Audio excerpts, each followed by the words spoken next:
Eins og fram hefur komið í þættinum þá fór ferðamálaþing 2015 fram í menningarhúsinu Hofi í vikunni og þar hittuðu meðal annars framkvæmdastjóra samtaka ferðaþjónustunnar og við tókum hana tali.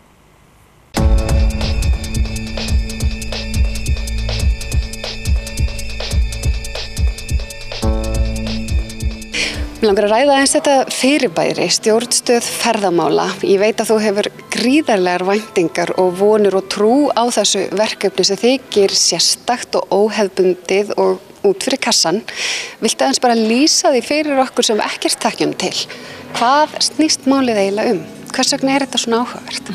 Já, það ekki nema von og spurjir. Þannig málum vexti að fyrir ári síðan þá fórum við og stjórnvöld saman í stefnumótun. Þetta búin að vera ofboðslega mikill vöxtur í greinina á síðustu árum, fjölgun ferðamanna, umfram væntingar ár eftir ár eftir ár og við sáum að við urðum að taka höndum saman og ná einhvern veginn utan greinina. Við vildum horfa til framtíðar, sjá og ákveði sameiningu hvernig áfangastæði við vildum í raun og veru byggja upp. Svo förum við þessa vegferð og sjáum að það ofboðslega erfitt að taka slíkar ákvarðanir þegar þú í raun og veru ert ekki með grunninn. Okkur vantar svakalega mikið tölulegar upplýsingar til þess að geta metið þætti og svo framvegis. Þannig að þegar við erum í þessari vinnu í raun og veru að vinna að stefnumótun til ársins 2030 þá förum við í raun og veru og tökum ákveðna hliðarbeygju til þess og förum að fókusera á það hvernig getum við áðurum fyrir að horfa til ársins 2030 tryggt ákveðin grunn til að byggja á. Það bara það sem hinn ískalda staðreynd sem okkur vantaði. Við sjáum það og það þekkja það allir að ferðaþjónustan mjög víðfeðm atvinnugrein.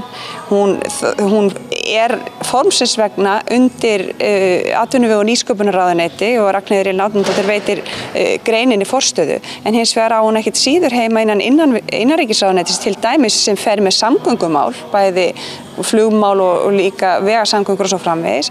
Nú alveg eins umhverfisráðuneytisins sem að fer með þá náttúruvernd og annað slíkt, fjármálaráðuneytisins og svo framvegis.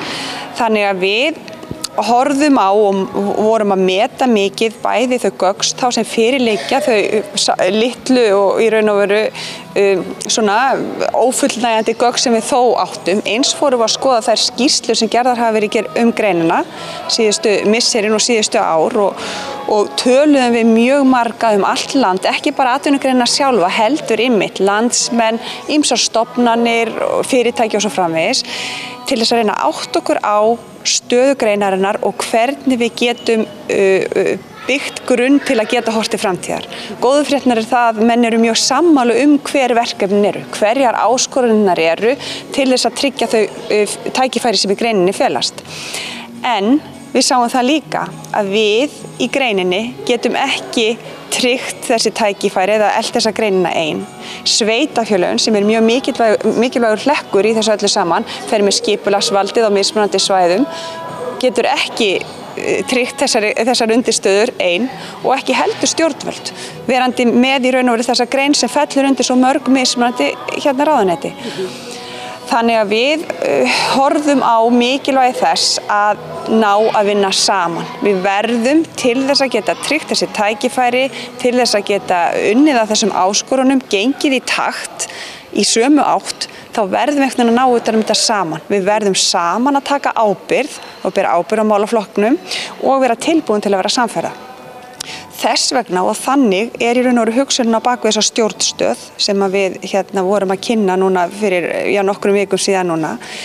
Þar í raun og veru þessi hugmyndafræði að vera með ákveðið svona fyrirbæri sem mun starfa til 5 ára, sem hefur það verkefni að sinna þeim verkefnum sem eru þó mikilvægur sem við erum búin að kortleggja og reyna að ná utan þær með heildstæðum hætti, þannig að við horfum til stóru myndarinnar. Við verðum alltaf að horfa á stóru myndar, þá hefur okkur svolítið vantað. Við höfum verið að fókusera svolítið hver í sína átt út frá mismunandi hagsmuni og svo framvegis sem svo eðlilegt, en við gleymum svolítið að líta upp og sjá stóru myndina.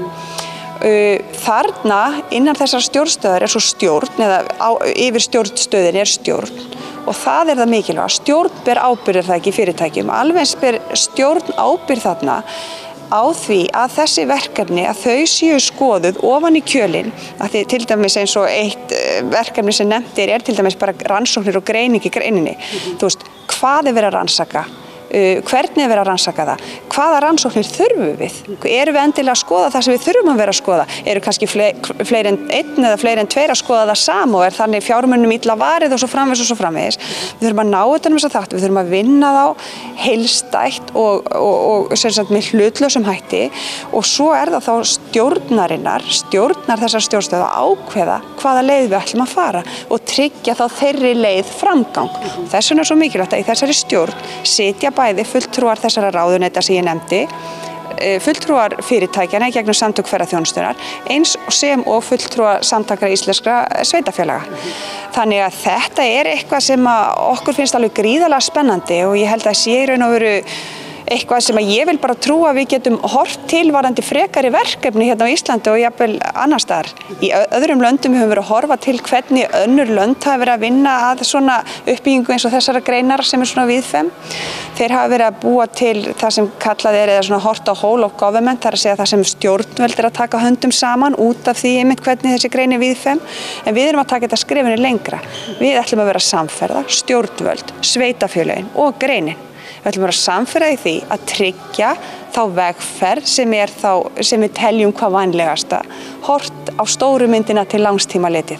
Þannig að þín stefnið á þessu 5 ára plani með stjórnstöðina og það hlýtur að vera til þess að einfalda líka verkferla því að séu tiltölulega sammála hvert á að fara en þessi auðveldara að delegera verkefnum í staði fyrir að fara í gegnum ráðuneyti og allt ferli þar inn að það sé hægt að taka okkur ákvarðanir í stjórnstöðinni en líka kannski að þeir eru samt ekki þeir einu sem eru að fara að taka ákvarðanir ferðamál Íslands í heild sinni bara svona svo við komum því á framfæri þeim eru væntanlega og hafið hingað til leita til fullt af samstarfsaðilum víða öll. Já og það er auðvitað aðalmáli að stjórnstöðin, hún er þannig skipuð og verður skipuð og við erum búin að ráða framkvæmdastjóra. Þar eru fyrst og fremst öflugir verkefnastjórar. Þetta snýst það, þetta eru verkefni, þetta eru flókin verkefni en það er að leysa þau á faglegan hátt og við leysum aldrei þessi verkefni nema auðvitað með fullri aðkomu allra aðila. Þá er ég ekki bara að tala um ferðaþjónustunar, ég get síður að tala um bara okkar allra sem í landinu búum vegna þess að það eru svona margir vinklar sem tengjast inn á mismunandi verkefni. Þessi stjórnstöð hins vegar, hún hefur ekki valdsheimildir. Og það er mjög mikilvægt. Hún er hins vegar, þetta er stjórnstöð sem byggir á þessari þekkingu, svona þessari verkefnastjórnun til þess að reyna að ná utan hvernig er best að koma ákveðnum málaflokkum fyrir og vinna ákveðnum verkefnum framgang sem er svo þá lagt fyrir þessa stjórn og ef að það kallar á að það þurfa mögulega, einhverja lagabreitingar eða það þarf kannski að breyta eitthvað í stjórnkerfinu eða annar staðar, að þá auðvitað ferða svo þá í gegnum þá ráðherra þau sveitarfélög og svo framvegis. En auðvitað það gerir sér allir grein fyrir því að það þarf að taka mikið erfiðum ákvörðunum. En þá er líka eins gott að þær séu vel undirbyggðar, þá séu búið að vinna grunninn og vinna svona undirbúningsvinnuna að